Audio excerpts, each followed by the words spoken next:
Now in the backstory, Seattle has plenty of historic treasures, and now one is getting a fresh look through a new book. Whispers Through the Doorway explores the long-buried story of a woman linked to the Manor House on the grounds of Woodinville's famed Chateau Ste. Michelle Winery, a site with deep roots in Washington wine history. Tyrah's down in the Art Lounge this morning with the book's author, Rose Kreider, to learn more about the mystery and her journey. Ladies? Steve, yeah, this is so interesting. And Rose, thanks for joining the show, and congratulations on your book. Thank you so much. No, this is so exciting.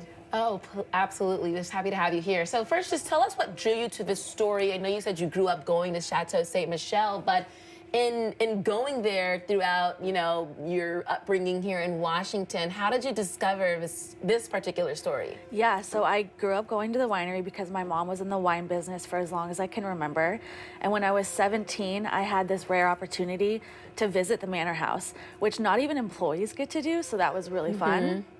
I had some really unique experiences while visiting the Manor House, and I knew I wanted to study about the Manor House more. Yeah. So fast forward 18 years, I've been doing a lot of research, and I found a book called Washington's Most Haunted Places. Oh my God. And within that, there was a folklore about a servant girl named Elizabeth who died mysteriously and abruptly in 1915 in the Manor House. And so this last November, I was able to visit the Manor House, had some more personal experiences, and that's what prompted me to want to write the book. What sort of personal experiences, if you don't mind me asking? I mean, read the book. We have to read the book. No spoilers. Okay, so you mentioned you found the story about Elizabeth. You read the folklore and whatnot. Talk more about the research that went into digging deep. How did you uncover some of those details? Yeah, so I knew I wanted to do research on the family and the history and not just the Manor House. Yeah. And so let me tell you, my research was extensive, to say the least. I visited the University of Washington Special Collections Library, where I read scrapbooks, handwritten notes.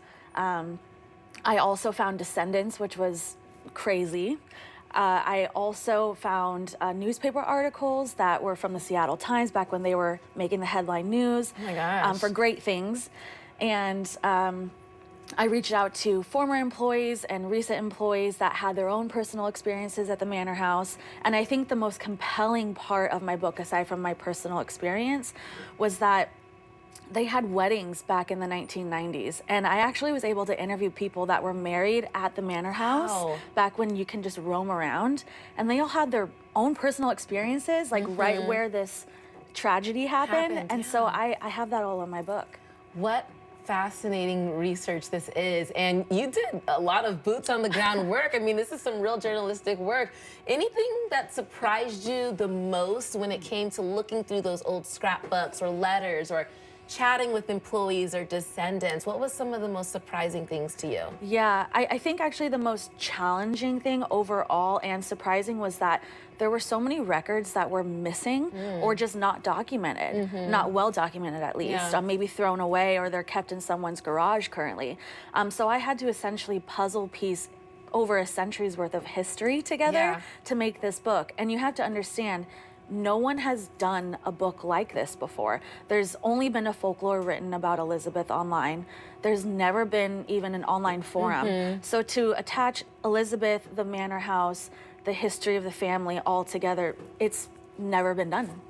Have you gotten any feedback from the Manor House or Chateau Ste. Michelle about your book? Like, what did they say? Were they like, okay, like? Yeah, so I'm in contact with a manager there, and he's excited about the book, and I'm hoping to stay in contact with him because there's still some things I'd like to explore. Absolutely, part 2. So you mentioned to me when we were emailing about your book that, this story is something that isn't talked about. You mentioned this is the first book of its kind.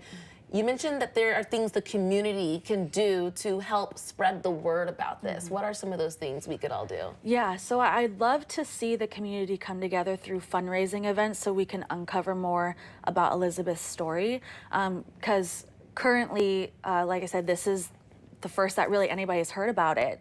And I had to puzzle pieces together to explore the book. And I'd like the community to learn more about the history, the Manor House and her. Yeah. And so I'd like to figure out where she could be buried as well, because I strongly believe she's actually on site still. Wow. So I'd like to try to get permission from the winery to see if we can do some non-invasive methods to try to explore that. Interesting. But if people are interested to stay tuned and be part of this community, I have a Facebook group called Honoring Elizabeth at the Manor House if you'd like to join. Honoring Elizabeth at the Manor House. Well, you can definitely keep up with that there. Rose, congratulations. Thank you again. You did a lot of hard work in gathering all of these details. Steve, it's so interesting. A tragedy that happened with so many unanswered questions. I know, in such a well-known spot here in our community, Yeah. too. Fascinating story. Thank you for that.